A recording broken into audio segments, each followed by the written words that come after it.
Welcome back to Sarvadev Anushthanam. नमस्कार, मैं आचार्य श्री विमलेश कुमार झा आप सभी को आपके ही अपने चैनल सर्वदेव अनुष्ठानम में हार्दिक अभिनंदन करता हूं। मित्रों, आज मैं आप सबके समक्ष बरुथनी एकादशी व्रत की कथा, व्रत की विधि और पूजन का शुभ समय, पारण का शुभ समय इत्यादि लेकर उपस्थित हुआ हूं। तो यह वीडियो बहुत ही उपयोगी और लाभकारी सिद्ध होने वाली है हम सभी के लिए। तो चलिए इस वीडियो को आप लोग पूरा देखिएगा और आज का वीडियो ये हम प्रारंभ करते हैं। मित्रों, बरुथनी एकादशी 26 अप्रैल दिन मंगलवार 2022 को है। कहा जाता है कि लोक और परलोक में सौभाग्य को देने वाला यह बरुथनी एकादशी है। इस वर्ष बरुथनी एकादशी मंगलवार 26 अप्रैल को है। वैशाख मास के कृष्ण पक्ष की यह एकादशी को बरुथनी एकादशी कहते हैं, जो सब पापों को नष्ट करने वाली तथा सौभाग्य और अंत में मोक्ष को प्रदान करने वाली है। यदि कोई अभागिनी स्त्री इस व्रत को करे तो उसे सौभाग्य की प्राप्ति होती है। यह एकादशी 10,000 वर्ष तक तप करने के बराबर पुण्य को प्रदान करती है। तो पूजन आप कैसे करेंगे? तो पूजा की विधि इस प्रकार से है कि एकादशी से एक दिन पूर्व यानी दशमी तिथि को रात्रि में आप सात्विक और हल्का भोजन करें। एकादशी के दिन सुबह प्रातःकाल पहले उठकर आप स्नान आदि क्रिया से निवृत्त होकर स्वच्छ वस्त्र को धारण करें और व्रत का संकल्प लें। तत्पश्चात श्री भगवान विष्णु को जौ, तिल, दीपक, नैवेद्य आदि सामग्री से विधिपूर्वक पूजन करें। घर के आसपास पीपल वृक्ष हो तो उसकी जड़ में कच्चा दूध चढ़ाकर पूजन करें और घी का दीपक जलाएं। साथ ही तुलसी का भी पूजन करें। पूजन के दौरान ओम नमो भगवते श्री वासुदेवाय इस मंत्र का जाप आप करते रहें। रात्रि में पुनः भगवान श्री विष्णु और माता लक्ष्मी जी का पूजन करें, उनकी अर्चना करें। पूरे दिन श्री विष्णु भगवान का स्मरण करें। रात में श्री विष्णु भगवान का ध्यान कीर्तन आदि करते हुए रात्रि जागरण करें और श्री हरि कीर्तन करें। श्री कृष्ण गोविंद हरे मुरारे हे नाथ नारायण वासुदेव, या फिर ये जो महामंत्र है हरे राम राम राम हरे हरे, हरे कृष्ण कृष्ण कृष्ण हरे हरे, इस मंत्र से आप संकीर्तन करें। एकादशी के अगले दिन यानी द्वादशी को ये व्रत खोलने से पूर्व आप पुनः श्री विष्णु जी का पूजन करें और योग्य ब्राह्मण या गरीब को भोजन कराएं, दान दक्षिणा दें। तत्पश्चात आप व्रत का पारण करें। पारण के समय शुभ मुहूर्त में करें। तो पारण का समय है 6:41 से लेकर 8:22 का ये शुभ समय है। इस समय के मध्य में आप पारण करें। एकादशी के व्रत के दिन हो सके तो एक बार ही आपको फलाहार करना है, एकाहार फलाहार लेना होता है। तो ये व्रत हो गई और ये व्रत की विधि हमने बताया। तो अब हम इस बरुथनी एकादशी की ये व्रत महात्म्य कहने जा रहे हैं। तो आप लोग चित्त होकर ये कथा श्रवण करें। प्रेम से बोलिए एकादशी महाराज की जय।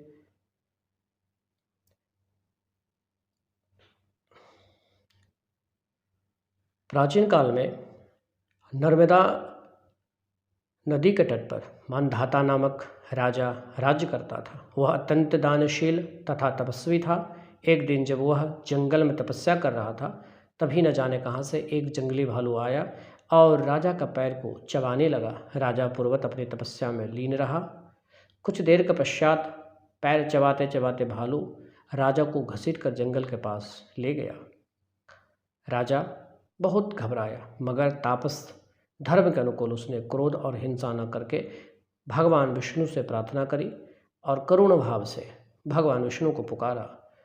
उसके पुकार को सुनकर भगवान श्री हरि वहाँ प्रकट हुए और उन्होंने सुदर्शन चक्र से भालू को मार डाला और राजा का पैर भालू पहले ही खा चुका था। इससे राजा बहुत ही शोकाकुल हुआ। उसे दुखी देखकर भगवान विष्णु बोले, हे वत्स, शोक मत करो, तुम मथुरा जाओ और बरुथनी एकादशी का व्रत रखकर मेरी वाराह अवतार मूर्ति की पूजन करो। उसके प्रभाव से तुम पुनः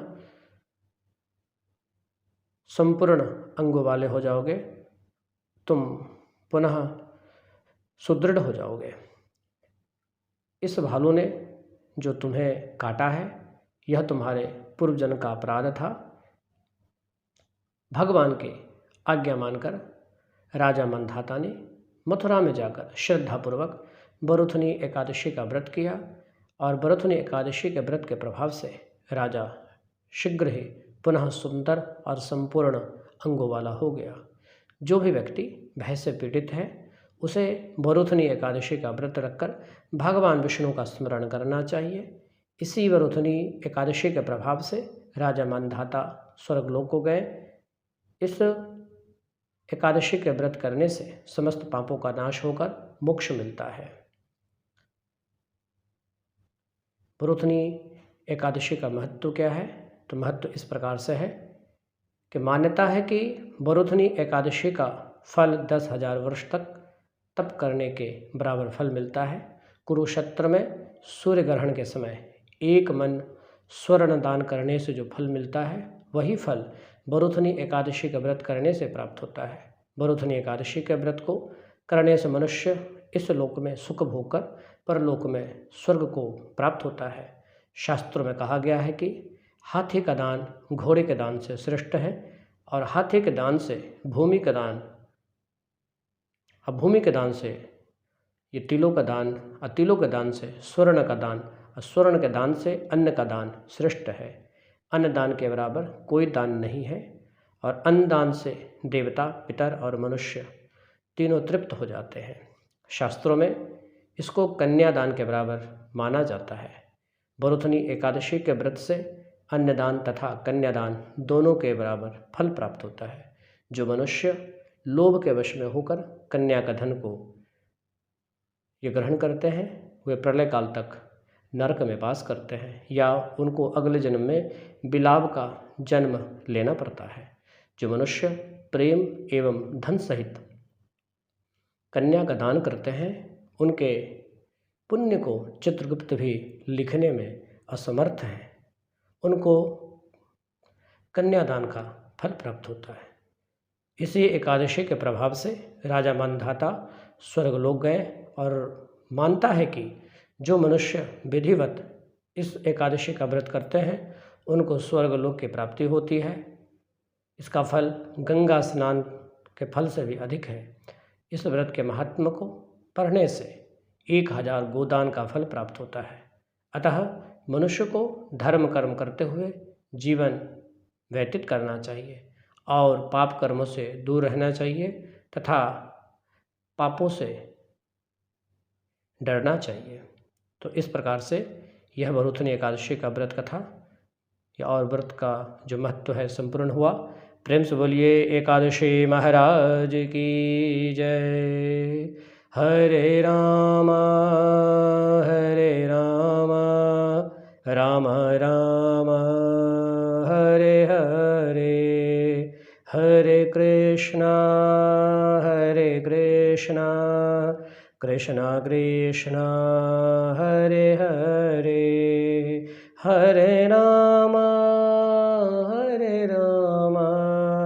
राम राम हरे हरे, हरे कृष्णा कृष्णा कृष्णा हरे हरे। वृंदावन बिहारी लाल की जय। एकादशी महाराज की जय। ओम नमो भगवते श्री वासुदेवाय। ओम नमो नारायणाय। मित्रों, बरुथनी एकादशी के ये व्रत की विधि और व्रत की कथा का लिरिक्स और महत्वपूर्ण बिंदुओं को डिस्क्रिप्शन बॉक्स में दिया गया है, तो आप लोग वहाँ भी जाकर ज़्यादा से ज़्यादा जानकारी को आप प्राप्त करें और आप लोग अपना प्रेम व स्नेह इसी प्रकार बनाए रखें। सर्वदेव अनुष्ठानम को लाइक, शेयर और सब्सक्राइब करना कदापि न भूलें। मित्रों, इस वीडियो को ज़्यादा से ज़्यादा शेयर करिए अपने मित्र मंडलियों में, बंधु बांधवों में, और आप लोग अपना प्रेम व स्नेह इसी प्रकार बनाए रखें। बहुत बहुत शुभाशीष, बहुत बहुत धन्यवाद, बहुत बहुत आभार। कल्याणमस्तु, शुभम भवतु, आयुष्यमते, स्वस्ति, सर्वे भवन्तु सुखिनः, सर्वे सन्तु निरामयाः। कल्याणमस्तु, शुभम भवतु, आयुष्यमते, स्वस्ति। ओम।